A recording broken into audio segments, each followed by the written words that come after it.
Hello friends, आपका स्वागत है हमारे यूट्यूब चैनल पे। तो फ्रेंड्स, आज हम पढ़ेंगे BPCTRE फर्स्ट का प्रीवियस ईयर ज्योग्राफी का कुछ प्रश्न। तो पहला प्रश्न है फ्रेंड, भारत में असुरक्षित प्रजाति है तो एशियाई हाथी भी है, गोंगे डॉल्फिन भी है, काला हिरन भी है। तो इसका आंसर हो जाएगा उपयुक्त एक में से अधिक। दूसरा प्रश्न है, भारत में वन संसाधनों के ह्रास का प्रमुख कारण क्या है?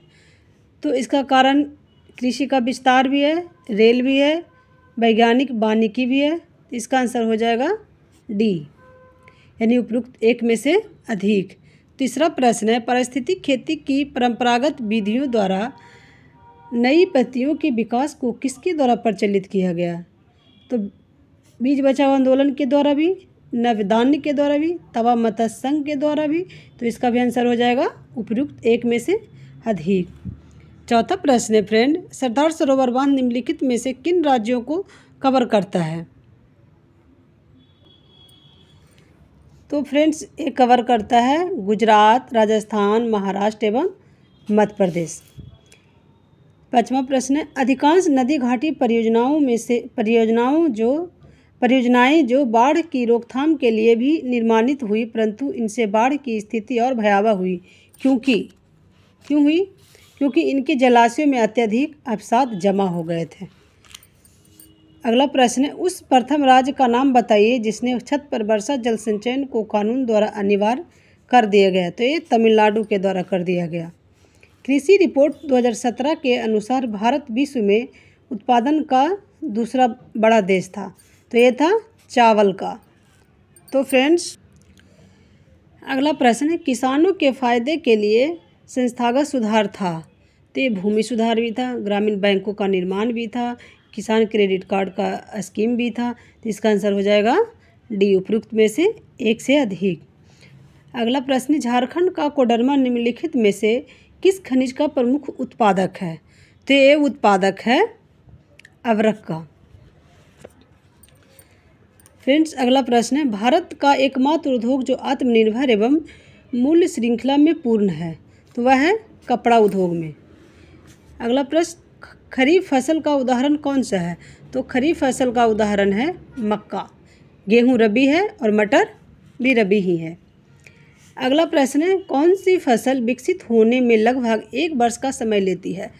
तो ना ही जौ लेती है, ना ही पटसन, ना ही कपास। तो इसका आंसर हो जाएगा उपयुक्त एक में से किसी में नहीं, एक में से उपयुक्त में से कोई नहीं। तो फ्रेंड्स, इसका आंसर होगा गन्ना। इसका आंसर हो जाएगा गन्ना। गन्ना 1 वर्ष का समय लेती है। अगला प्रश्न, राष्ट्रीय राजमार्ग किसके द्वारा बिछाए, निर्मित एवं संचालित होते हैं? तो ये होते हैं CPWD के द्वारा। अगला प्रश्न है, वार्षिक रिपोर्ट 2016-17 के अनुसार भारत विश्व पर्यटन में किस स्थान पर है?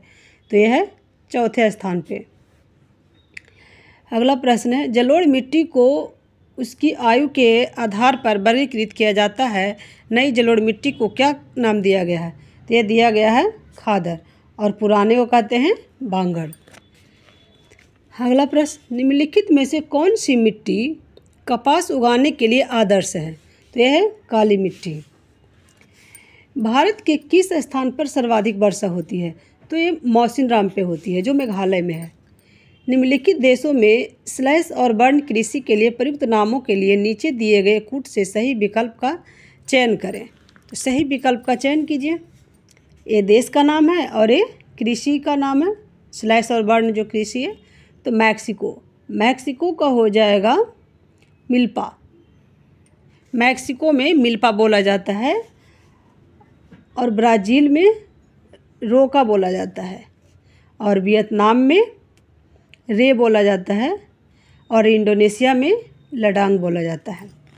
तो फ्रेंड, इसका आंसर हो जाएगा ए का दूसरा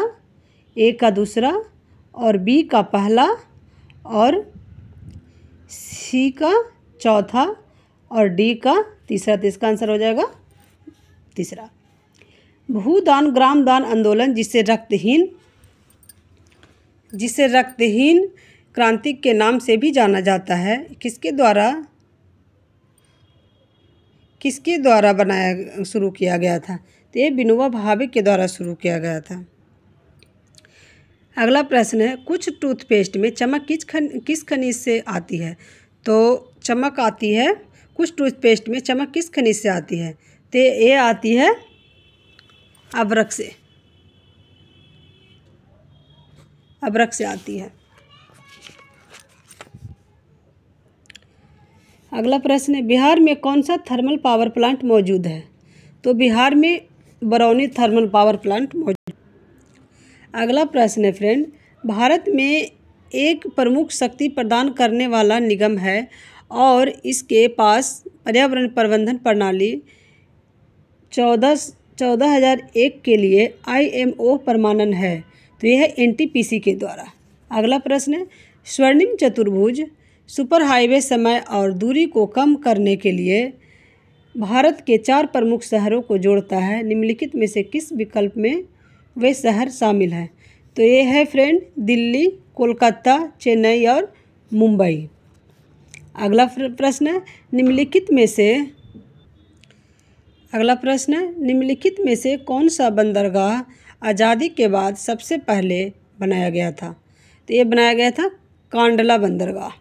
अगला प्रश्न, झारखंड, छत्तीसगढ़ और मध्य प्रदेश राज्य खनिजों और निक्षेप के मामले में समृद्ध है। तो यह है कोयला के मामले में। अगला प्रश्न, निम्नलिखित में से कौन सा देश विश्व में चावल का सबसे बड़ा उत्पादक है? तो यह है चीन। अगला प्रश्न, भारत में राष्ट्रीय वन नीति किस वर्ष से लागू की गई थी? तो ये की गई थी 1952 से। अगला प्रश्न है, एल्युमिनियम किस कच्चे माल से निकाला जाता है? तो ये निकाला जाता है बॉक्साइट से। अगला प्रश्न, गोबी मरुस्थल कहाँ स्थित है? तो गोबी मरुस्थल चीन में स्थित है, चीन के मंगोलिया में। सीन नदी किस नगर से होकर बहती है? तो सीन पेरिस से होकर बहती है। अगला प्रश्न, विश्व में कच्चे पटसन का प्रमुख उत्पादक है? तो विश्व में कच्चे पटसन का प्रमुख उत्पादक है भारत। निम्न में से किस भारतीय राज्य में लौह अयस्क उपलब्ध नहीं है? तो फ्रेंड्स बिहार में भी है, मध्य प्रदेश में भी है, उड़ीसा में भी है। तो इस सभी में है। तो ये पूछा है नहीं है, तो इसका आंसर हो जाएगा उपयुक्त में से कोई नहीं। अगला प्रश्न है, दक्षिण गंगोत्री कहाँ स्थित है? तो फ्रेंड दक्षिण गंगोत्री अंटार्कटिका में स्थित है। अगला प्रश्न, दक्षिण अमेरिका की सबसे लंबी नदी है? तो दक्षिण अमेरिका की सबसे लंबी नदी अमेजन है और जो नील जो है ये विश्व की सबसे लंबी नदी है। भारत का अधिकतम गेहूं उत्पादक राज्य है? तो भारत का अधिकतम गेहूं उत्पादक राज्य है उत्तर प्रदेश। अगला प्रश्न, रियो पृथ्वी शिखर सम्मेलन 1992 के एजेंडा 21 में निहित है? तो फ्रेंड्स पर्यावरण भी है, वैश्विक सतत विकास भी है और विश्व शांति भी है। तो इसका आंसर हो जाएगा चौथा, उपयुक्त एक में से अधिक। विश्व का सबसे अधिकतम कोयला उत्पादक देश कौन सा है? तो विश्व में सबसे कोयला उत्पादक देश है चाइना। अगला प्रश्न है, 118 भारत में सबसे पुराना तेल भंडार कहाँ है? तो फ्रेंड्स बॉम्बे हाई महाराष्ट्र, ये भी नहीं है। अंकलेश्वर गुजरात, ये भी नहीं है। नवगांव गुजरात, ये भी नहीं है। इसमें से कोई भी नहीं है। तो फ्रेंड्स सबसे पुराना तेल भंडार जो है वो है डिगबोई, असम में। अगला प्रश्न है फ्रेंड, विश्व में एल्युमिनियम का सबसे बड़ा उत्पादक है? तो फ्रेंड्स विश्व में एल्युमिनियम का सबसे बड़ा उत्पादक है, न ही फ्रांस है, न ही भारत है और न ही संयुक्त राज्य अमेरिका है। तो इसका आंसर हो जाएगा उपयुक्त में से कोई नहीं, और इसका है तो वो चीन है। अगला प्रश्न है, ग्रेट विक्टोरिया मरुस्थल कहाँ स्थित है? तो ग्रेट विक्टोरिया मरुस्थल ऑस्ट्रेलिया में स्थित है। तो फ्रेंड्स अगर मेरा वीडियो पसंद आए तो लाइक एंड सब्सक्राइब जरूर करें। Thank you.